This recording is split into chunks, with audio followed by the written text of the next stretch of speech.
Sincerely, we do not have any currency problem. What we have is the issue of unproductivity.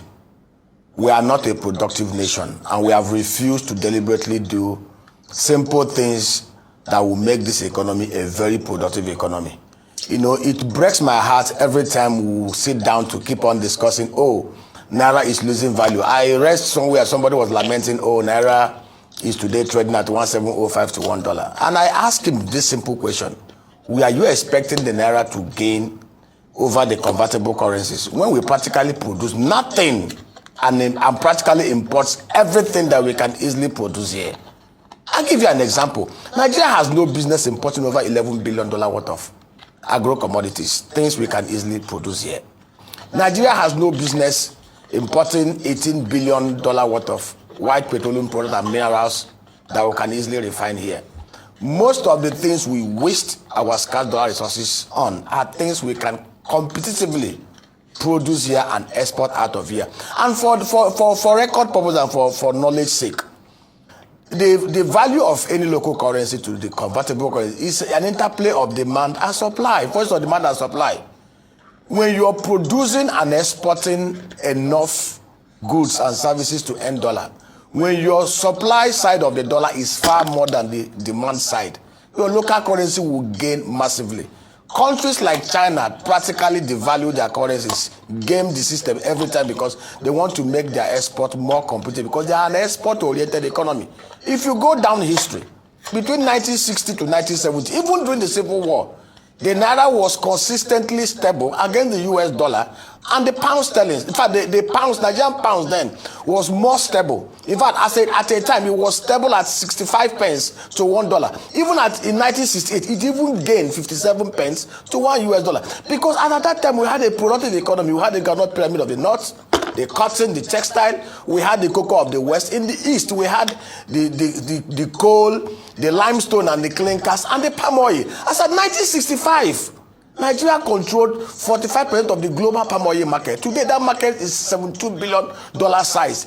If we had maintained that trajectory, we will be exporting nothing less than $38 billion worth of the palm oil products.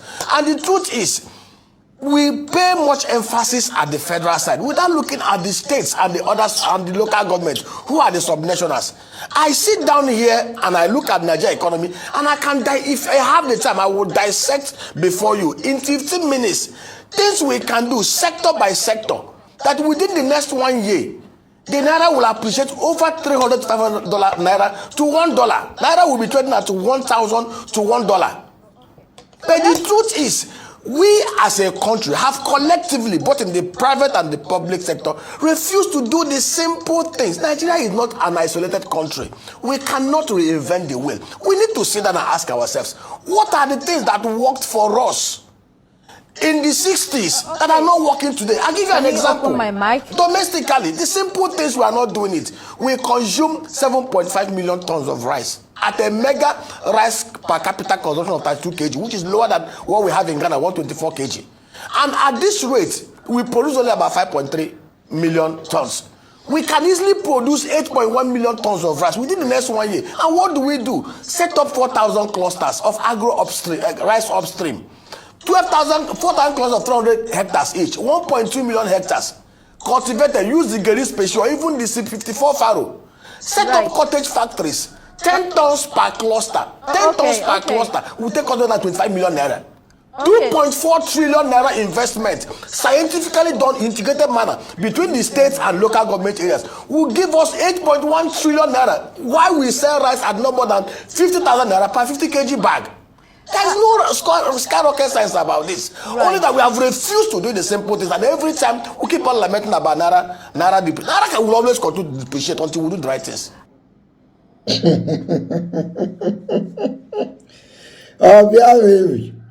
What they do this man now is that he has done so much assignment with a no sender. I'll tell you why I see the no sender. He's doing the right assignment, but Nigeria government don't need you to do the assignment. He has done so much assignment so government not send him. He has so much ideas that will work, and he's hungry to tell the government this idea because he believes saying the idea the government not get, now they never fix it. But they know this thing you are saying. Fellow Nigerians, in case you don't understand what Mr. Obiara is saying, let me explain to you. Not because Naira will continue to fall against the dollar. Not be swear. And I will explain why. He tried to explain it, but let me break it down. Every year, we sell crude oil to the world and they pay us dollars. The dollar where they pay us not reach the dollars where people need for Nigeria to take away import things. So let's say Nigeria makes $100 per day. People who need dollar need $200 per day or more. So the small dollar where we get, the price they go up, because in economics, once demand go up, price increase. Just be like say, if they sell this thing for your store, students need 100 packs every day, and only you get them, and you get 50 packs. You don't get reach 100 packs every day. You only have 50 packs. You are going to increase the price. So because the dollar no reach, the people where they sell them, they increase the price.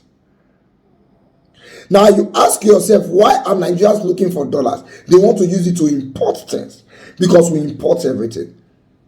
From razor blade to needle, to rice, to pepper, to groundnut oil, to yam. We dey import everything. And it's asking, why are we importing these things when we can easily produce them?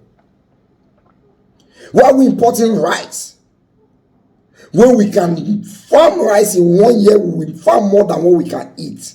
He even gave the solution. He has done the assignment. 4,000 farmers should get 300 hectares of land and plant so special of rice. At so amount would have planted the rice, and in 1 year we'll get 8.1 metric tons of rice. The amount we need to eat in Nigeria is 7.2 metric tons, which means we'll get more than we need, then we'll export the rest. But I will tell you, these things you are saying cannot work. Do you know why? The people who run Nigeria needs the country to be like this. One of the biggest problems we have in Nigeria is crude oil. I wish God not give us that crude oil, Nigeria for no better. Because he was talking about the factories I want to produce in Nigeria back in the 70s and in the 60s and in the 50s, we make Naira high past dollar. He was counting them. We had the cocoa, we are producing cocoa, we had the groundnut pyramid, we have textile industry, everything. All those industries faded away when we found oil, because in oil we don't need to work. All we need to do is tell oil company from abroad to go drill and make them collect their percentage, make them give us our percentage. So everybody focused on oil. And you see both the states will get oil and states will not get oil, all of them will share the money. Now make places like Sokoto forgot their groundnut pyramid because they will share the oil money of the Niger Delta. So the states are not doing anything. The governors are just waiting to share oil money. The day we want Naira to climb is the day we start reviving back all these industries that have gone astray. Like our textile industry. Like the cocoa industries. Like palm oil refineries. The day we start to set up these things and they start to work, when we can now start exporting and making more dollar, that is the day Nigeria will begin to work. That is the day Naira will begin to climb. As for now, forget it. Naira is climbing nowhere. Anybody will tell you say it could climb, they lie.